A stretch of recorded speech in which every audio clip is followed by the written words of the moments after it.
Between the impending releases of Deadpool, Batman v Superman, X-Men Apocalypse, Civil War, Suicide Squad, and Doctor Strange, 2016 is going to be full of more muscle-bound dudes in spandex than My American Gladiators fanfiction, and let me tell you, that is saying something. But there wasn't always this comic book movie cornucopia overflowing with cinematic riches. There were countless false starts over the years and movies that just plain stalled out. So today on the Dan Cave, we're going to talk about those Marvel and DC films that almost happened, but then fell apart. First up, we have Canon Films' Spider-Man. That's right, Canon Films. These guys are the schlockmeisters behind Breakin' 2 Electric Boogaloo and Life Force, which, if you haven't seen, is bonkers. Patrick Stewart, vampires in space, boobs, it has everything. These guys bought the rights to Spider-Man for a mere $225,000 in the 1980s. Except, they didn't understand Spider-Man. They thought he was like the spider equivalent of a werewolf. And so they hired Texas Chainsaw Massacre director Tobe Hooper to make a film from a script that saw Peter Parker turn into this horrible 8-armed spider beast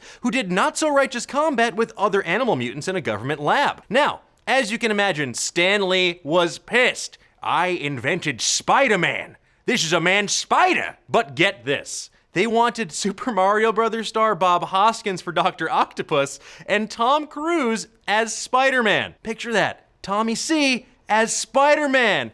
Thwip. With great power comes a great responsibility to make this disaster piece into a real movie. Please, Hollywood, I really want to see this movie. Please! Superman Lives. Picture this, Nicolas Cage as a mulleted Superman, directed by Tim Burton and written by Kevin Smith.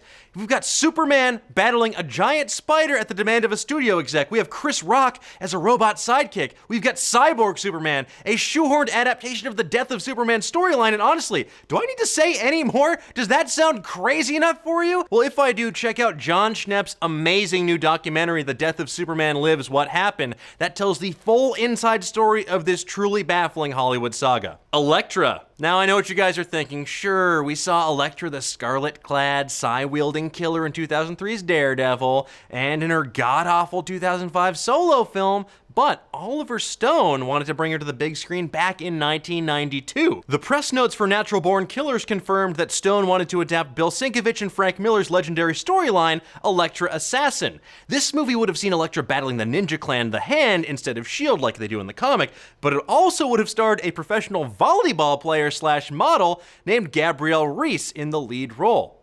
That's a real career. Professional volleyball player slash model. What am I doing? I'm wasting my life. Now just think, if this had happened, Jennifer Garner might not have had to do all those Capital One commercials. What could have been in her wallet? Watchmen. Who watches them? We watches them. Now back in 1991, the Matrix producer Joel Silver wanted to make a version of the Alan Moore and Dave Gibbons comic directed by Terry Gilliam. Can you even picture that?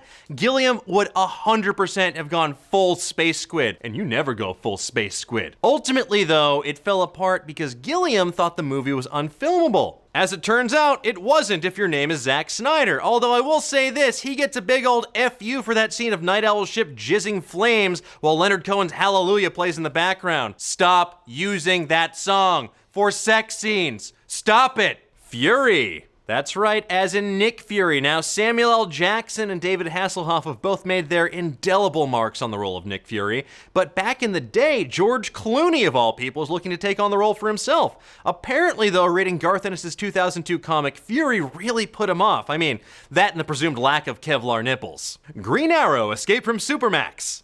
Now, what happens when Oliver Queen gets sent to maximum security prison? Well, he already has abs of steel, so his only choice is to escape, which is exactly the plot of David Goyer and Justin Marks' Green Arrow Escape from Supermax script. Now, the film was gaining steam in 2004, but ultimately got shanked in the prison showers that are Hollywood development. Hell, at this point, I'd even settle for Making a Murderer Season 2 centered on old Ollie Boy. Free Oliver Queen. Batman Beyond. Now, any child of the 90s and early 2000s will likely tell you they have fond memories of Terry McGinnis negotiating collegiate life and a crotchety old Bruce Wayne telling him exactly how to fight crime in Batman Beyond. Well, in the year 2000, the animated series was on its way to the big screen with a live-action adaptation by cartoon creators Paul Dini and Alan Burnett.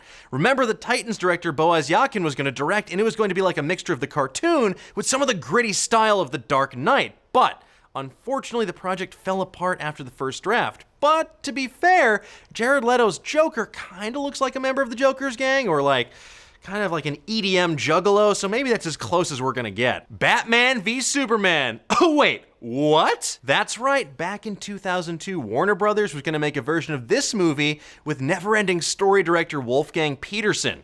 Except this one was gonna have Superman going through a difficult divorce with Lois Lane, Batman swiping right on a new lady only for her to be killed by the Joker, and then for some reason, Batman and Superman just slap each other around all of a sudden. You know those two, they're like cats and dogs, oil and water, chorizo and peanut butter, natural enemies. Now in terms of casting, this is pretty interesting. Christian Bale and Colin Farrell were both in the running for Batman, with Jude Law set to play Superman until Jude Law pulled out and he's replaced by Josh Hartnett. But then the studio was eventually like, oh no. No, we don't want this at all. We're waiting for a dope-ass subtitle so Nerdist News can make a sweet dick joke for nearly 2 years. And what a 2 years it's been. Dong of Justin trailer. Dong of Justin. Dong of Justin. Now tell me guys, which of these films would you most want to see? Let's discuss in the comments below. And while you're there, give me a thumbs up that's been delayed since 1992.